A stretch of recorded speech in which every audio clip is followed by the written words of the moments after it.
વધીએ તો પૂર્વ મુખ્યમંત્રી વિજય રૂપાણીના પ્લેન દુર્ઘટનામાં મોત પછી તેમના પૈતૃક ગામમાં પણ શોકનો માહોલ છવાયો છે, કારણ કે વિજય રૂપાણીએ કરેલા કામથી ગામના લોકો ખૂબ પ્રભાવિત હતા।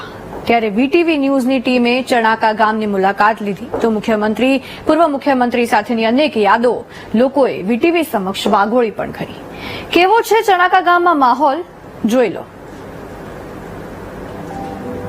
ભેસાણ તાલુકાનું ચણાકા ગામ એટલે પૂર્વ મુખ્યમંત્રી વિજય રૂપાણીનું પૈતૃક ગામ। પૂર્વ મુખ્યમંત્રીના મૃત્યુના સમાચાર સાંભળી મિત્રો અને ગામના આગેવાનોમાં શોકનો માહોલ છે। વિજય રૂપાણીના કુળદેવી અને સુરાપુરાની ચણાકા ગામમાં જગ્યા છે।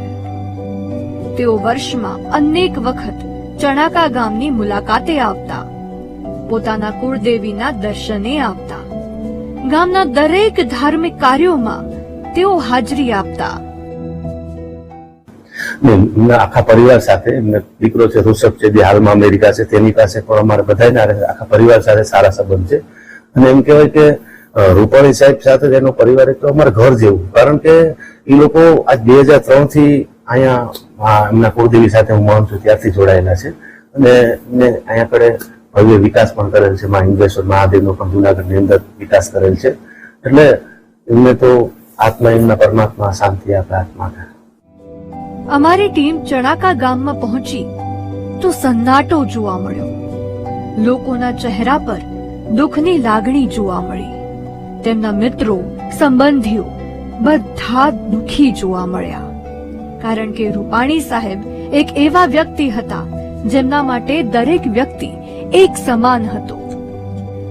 ગરીબને પણ કામ પડે તો તેઓ સંકોચ રાખ્યા વિના તેમની પાસે જઈને રજૂઆત કરી શકતા અને તેમના કામ થઈ જતા।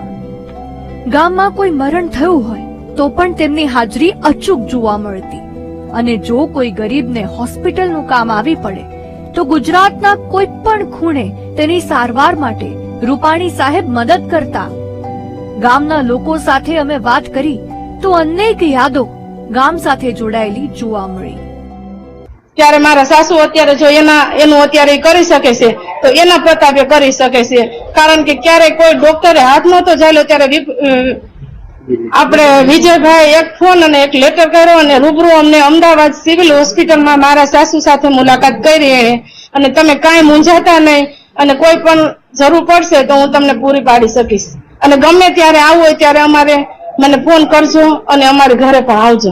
અને એના માતાજી કુળદેવી અહીંયા છે અંબેમાં, ત્યાં પણ તેને એક મંદિર બનાવી દીધેલું। ત્યાં અમે 2 દિવસ જોડે જ હતા, વિજયભાઈનો પૂરો પરિવાર ને કોઈ નહીં કોઈ સિક્યુરિટી કે નહીં કોઈ એમ એકલા રહેતા, એવું સાદું જીવન હતું એનું। અને 1-1.5 વર્ષ પહેલા મારો એક મિત્ર એક્સપાયર થઈ ગયો, ત્યારે પણ એવું પર્સનલી કોઈ ગામમાં કોઈ દુઃખદ ઘટના બની હોય તો પણ એ ઘરે આવતા અને આશ્વાસન બધાને આપતા કે કાંઈ પણ તકલીફ હોય તો ડાયરેક્ટલી મને કહેજો એમ। અને ત્યાં પણ આવ્યા હતા ત્યારે બેસવાઈ અને બધાને આશ્વાસન આપ્યું હતું અને બહુ દુઃખદ ઘટના બની, તે બહુ દુઃખ થયું વિજયભાઈનું નિધનના સમાચાર મળ્યા।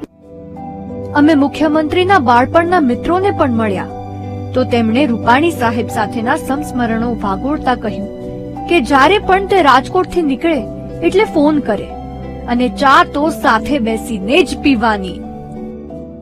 જયારે એને આવવાનું હોય ત્યારે મને ઉમેશભાઈને ફોન કરતા એટલે અમે રાજકોટથી નીકળે તો અમને ટાઈમ આપી દેતા, 10 વાગે પહોંચી જાય તો અમે તૈયારી કરી બધું એનું સ્વાગતને વિધિ નાથે કરતા, સુરાપુરાનું દર્શન કરી કુળદેવી છે ત્યાં જતા, તે ચા પાણી પીતા નીકળી જતા।